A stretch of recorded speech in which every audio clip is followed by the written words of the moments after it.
Hello everybody, my name is Luciano Palermi. I am the owner of Broadway Dubbing, a dubbing company based in Los Angeles, California. And today I would like to talk about some new technologies that are and will affect the dubbing industry for the good and for the bad. The digital era started a pretty dramatic revolution in the recording industry. In the 80s, a recording studio was a pretty large investment for a single dubber who wanted to self-record. Today, with the advent of digital audio workstations like, let's say, Pro Tools, one of many, it is possible with a fairly small budget to have your own home recording studio with producing some pretty amazing quality.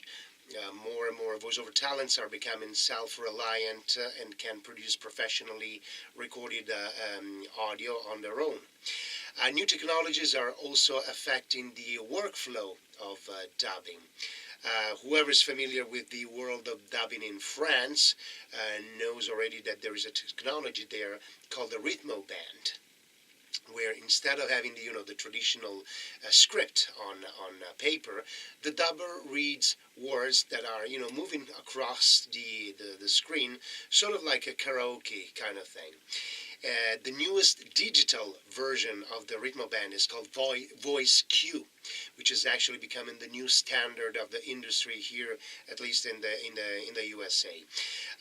Timing can be very effective, very accurate. So synchronization becomes very fast compared to the past. You can change the script on the fly to make adjustments, on the spot. And of course, let's say there's a dubber that comes to the studio, you can only have his own lines, her own lines, moving on the screen. So even what it was called, the whole idea of piano di lavoro, the work plan, becomes kind of obsolete with this new technology. But this is not really the future. This is already the present. It's already happening. However, future might sound like, but to have a real glimpse of what's going to happen in the dubbing industry, I have the pleasure and the terror, I gotta say, of talking to Dan Mapes at CyberLab 9 here in Los Angeles. And it's an award-winning global multimedia company that deals with mostly with virtual reality. And Dan told me how artificial intelligence and neural networks are growing at such a pace that in a not so far future, the entire profession and category of dubbers could become obsolete. There are companies, for instance, like the Montreal-based Lyrebird, that launched a program that allow people to synthesize speech using just 1 minute 60 seconds of recording of a human voice. And we're not talking about, those mechanical kind of voice like, the navigator, the car navigator, turn to the right, turn to the left. No, we're talking about a very human sounding voice with all the natural melody inflections and the nuances of the natural voice. Just 1 minute and they can synthesize pretty much anything that they will be saying with your own voice and with a very natural intonation. Dan at CyberLab 9 foresees that in the next 2 years or so, software like this one from Lyrebird will be able to sample human voice and make complete sentences from scratch. Later on, in the future, we will have a manipulation of the sampled voice.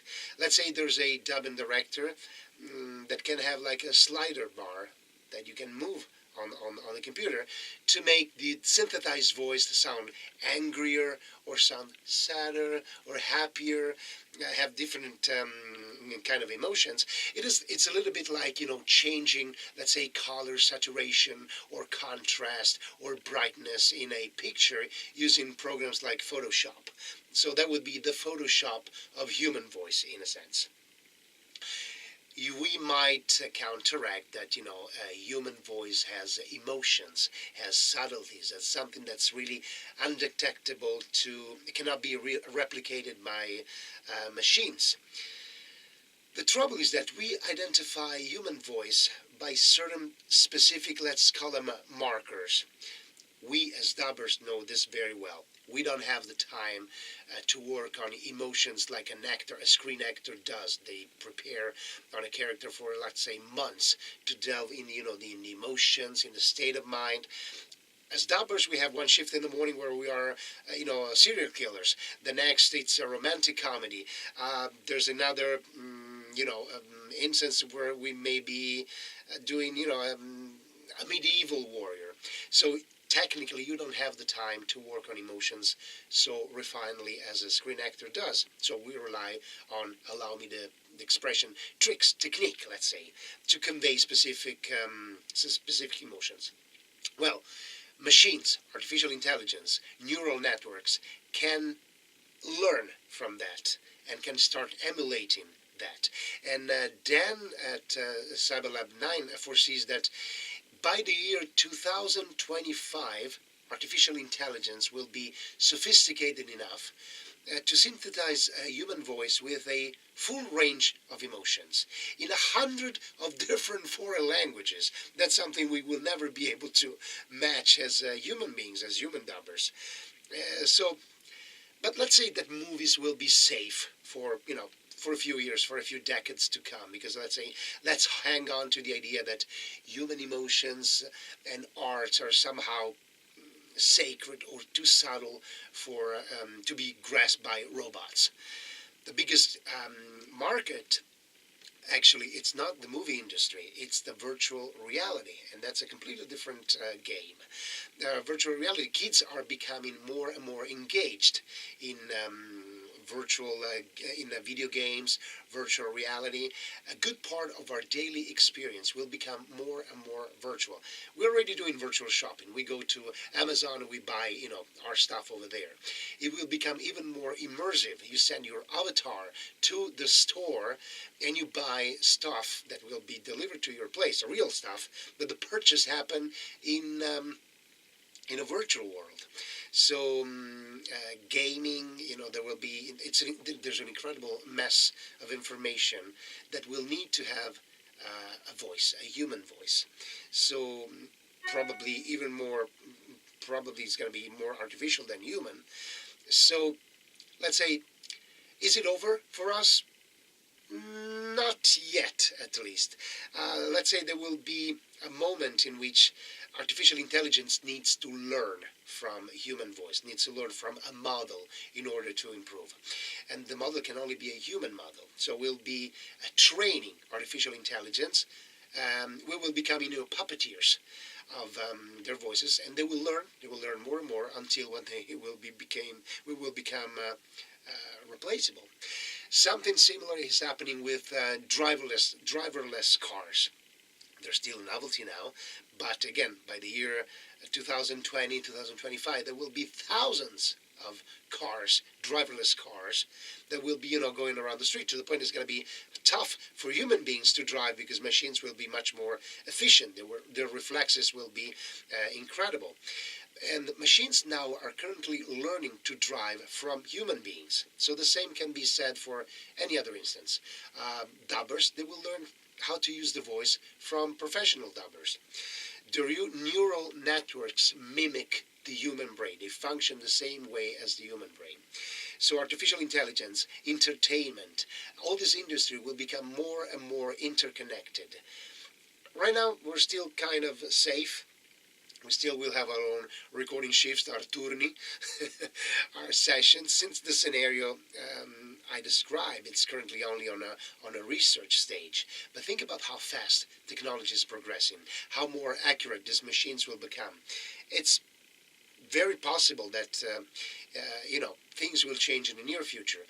think about, we already interact with, let's say, Siri, Alexa, with the digital voices, artificial intelligence. Our kids, even more so, they get angry at Alexa. They have almost like a human-like interaction with Alexa. Say, Alexa or Siri, play my favorite song or play my favorite movie. So our kids are already part of that mentality change that will be even more so present in the future.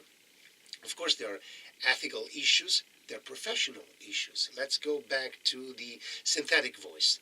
I sample 20 seconds of your voice, and I can have you say whatever I want. Let's say I do a commercial announcement, a radio ad that's using your voice, and you never recorded it. It was never authorized by you.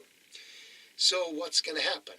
Eventually, we will need to copyright our voice, so that can be detected if it's used, let's say, by somebody who never paid you, was never your recording in the first place. How does that work? You probably heard about the application called Shazam. You hear a song on the radio. It's like, who's that band? You turn on the app Shazam. Shazam listens to the song on the radio, and it tells you it's the Beatles, it's Yesterday, for instance. Well, something very similar will happen to your voice. You will be put in a digital database that is recognizable. So whenever your voice is used somewhere in the world, spiders or robots on the internet will detect that is your voice, and they can notify you, in a sense like protecting your vocal image. There is a company that's it's developing a new technologies called a blockchain, which is a basic component of the digital currency, the Bitcoin. Blockchain will allow us to create a cryptographically secure bio ID, sort of an unbreakable identity that includes a bunch of things like fingerprints, DNA, retina scan, and our voice as well. So whenever your voice is used in a context not authorized, it can be detected, and you can pursue whatever use your voice illegally, making sort of this identity theft, even vocal theft, very hard to pursue. Last but not least, and then I'm done, I will mention the fact that actors, screen actors, they might be speaking in the future in foreign languages with no accent.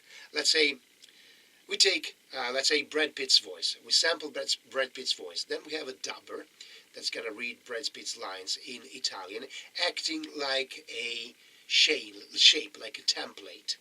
Then we can take Brad Pitt's voice, Brad Pitt's timbre, intonation, inflection, warmth, whatever, and we impose that timbre on the dubber's voice. So Brad Pitt is going to speak Italian with no American accent whatsoever. Not only that, we can digitally modify his mouth so that the mouth movement matches perfectly the Italian language or the Chinese language or hundreds of other languages. You can imagine that dialogisti are probably not sleeping well tonight, but that's one of the possibilities that will happen in the future. So the same actor's voice will be used in a gazillion different countries, speaking perfectly the native tongue, the local tongue, with no accent whatsoever. And basically our function as dubbers will be just, again, puppeteers, like shaping the voice that can be used in a different context. But accordingly, again, and I thank him for this precious information, according to Dan Mapes at Cyberlab 9, this will happen around 2025. So we got about, 7-8 years to go. We're still safe. We can still do our turni, our shifts, our recording session. After that, I don't know what's going to happen. Anyway, I'm done. I am Luciano Palermi from Broadway Dubbing here in Los Angeles. You have a great, fantastic rest of the night. Bye.